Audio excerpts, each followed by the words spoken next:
It's Diana. I'm here with analysis. And you know, just to be honest, I've been analyzing all along. When I talked about the story and I did the maps and all that, analysis. When I started talking about Yarrow and the meat pile, not meat pile, meat pie, analysis. So we've already gotten our hands in to the analysis portion. I'm going to take just a second to say, because I don't think I say it enough, maybe I've only said it once, that one, what analysis is looking how something is put together. So how does it work? How do these pieces work? Two, it's very personal. I absolutely stand firmly and strongly that there is no one right answer, even if it's the author's answer. That's their perspective. And I come with my perspective. And for this series, I'm looking at the analysis, like how does the food work? What does the food say? How does it fit in the story? And that's something that interests me. Absolutely, I would hope somebody would take their own interest. You could look at this if you're interested in sailing or water travel or a series of islands, just a whole bunch of ways as a comparison to other books in the same genre. Absolutely. So remember that analysis is personal. I am not giving you what I think or anybody thinks is the one right answer. I am giving you a perspective, and I'm hoping that what my hope is that you see that this can be done in any way. It's exciting, it's interesting, it doesn't hurt, it's not hard, and you can't be wrong. You can't be wrong. If it helps you connect with the art, and in this case I'm talking about art, I'm talking about the literature, then that's right. That's it. That's the real goal. The real goal is you, the reader, connecting with the work. Not getting an answer right on a multiple choice test, getting a certain grade, pleasing a certain person, passing the SAT. You can't pass, you just get a score. None of that. Okay, so I just have to say that sometimes because I don't want to get mixed in with that is what I'm championing. You can do this on your own. I am not championing this. I've got the answer. My answer just excites me. Okay, so hopefully I modeled that. If nothing else, I modeled that literature can make you happy and excited.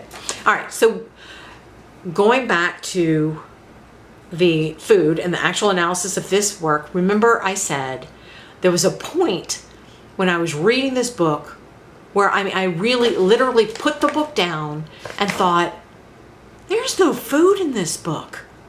How can there not be food? And not just me going, how can somebody not put food in? But this is a person who's on a quest and a journey. And when you're on a quest and a journey, you can't just go to the refrigerator. Sometimes you're close to having nothing to eat. So when you do have something to eat, wouldn't that be exciting? When you talk about it, celebrate. I'm not dead. I have some more food. But it's just mentioned in passing. I'm not going to read those again because I read that in the food section, but I'll mention them. So there's a time, I didn't read this one, there's a time when Ojian wants some tea and he's going out to get the thing. That's all it is, he wants some tea.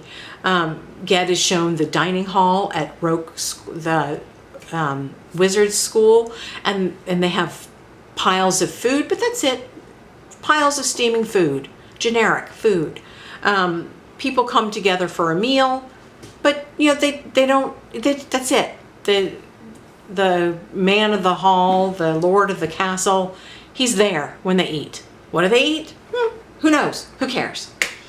So that really, like, what? And that's when I thought, you know what? I'm going to do this book. And I hadn't finished yet, so I hadn't gotten to the meat pie. Because sometimes a lack of something also says it. It can be that it's there. It can be that it's not there. Why isn't there any food? Why is it just mentioned? And we just move on. Now, it could be, and this kind of goes with what I was saying about this is me, that somebody might say, yeah, well, maybe Ursula Le Guin had no interest in food. She's not you. She might not have an interest in food. That absolutely could be legitimate. You could do that. Let's look and see if we can find anything. Research whether or not Ursula Le Guin enjoyed some good food. But I am not interested in Ursula Le Guin's reaction to her work. I am interested in my reaction. And my reaction is this question. And a lot of times analysis, remember, starts with a question.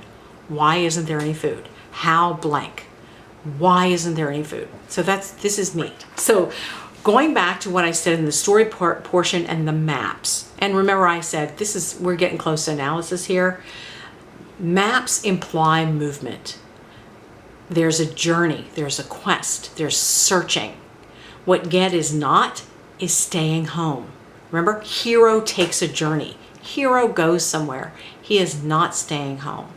And really, if we were going to look at a symbol of home, hearth, the part near the fireplace, is a symbol of hearth. Hearth and home, if you haven't heard it, but it is saying hearth and home. What is food? And we talked about this with Best Friends for Francis, that when Francis and the badger, whose name I can't think of right now, and Gloria are on the outs. Now I'm just thinking of what the boy badger's name is. We'll just call him Boy Badger. What brings them together is a meal. Meals bring people together. And I think I even talked about think about what meals are for you. It's a coming together. If you're just eating over the sink real fast, which I have to admit I do sometimes, that's not coming, that's just getting it down, but a meal is a coming together. Ged doesn't have a home. He can't settle down. He's got to keep moving because there's something hunting him. And then he's hunting something. And he can't ever be comfortable until that thing is taken care of. So, we don't have home. Now, and think of the things that I said, and they're opposites.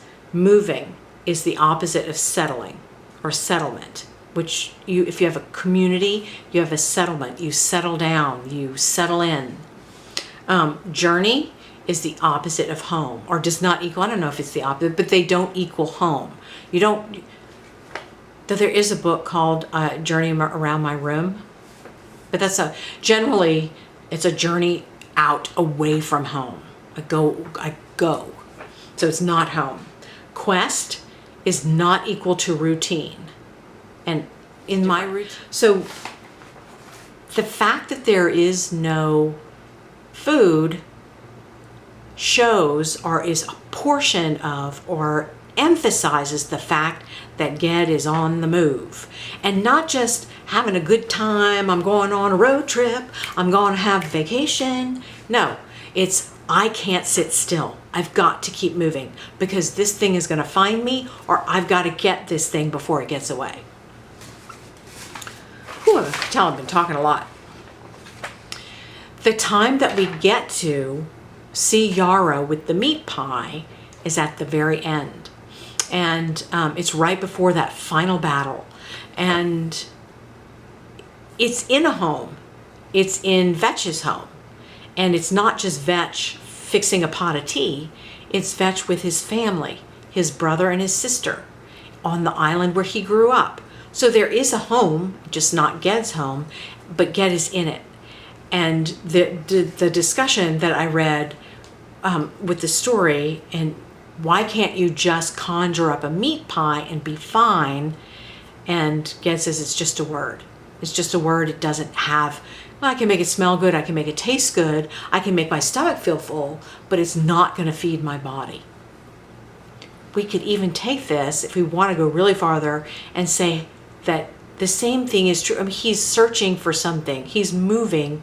He doesn't have a home. It doesn't feed his soul. It doesn't feed him. just a word.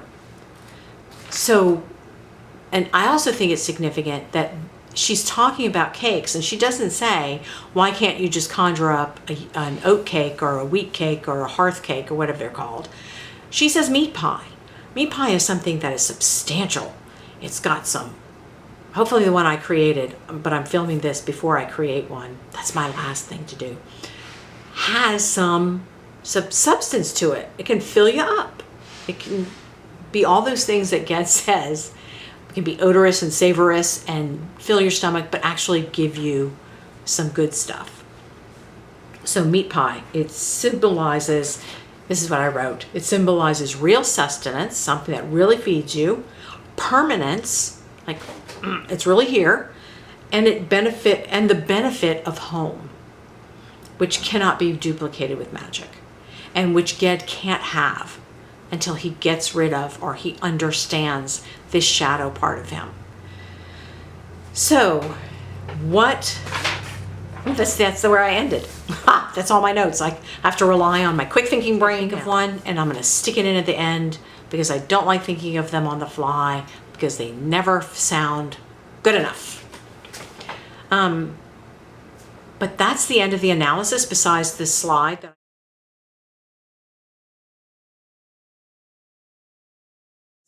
that I either stuck in before this part or stuck in after.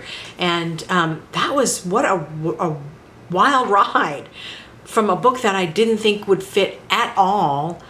Got some really good stuff, plus got to have a meat pie. Guys, I so hope that works. So we're going to be on to our next book. At this point, I have no idea what it's going to be. But another adventure, always an adventure, but one you can do from home. Don't have to leave home for this adventure. Like and subscribe, share, talk about it, practice this kind of analysis on your own with your own ideas because they're the right ideas. See y'all later. Love you so much.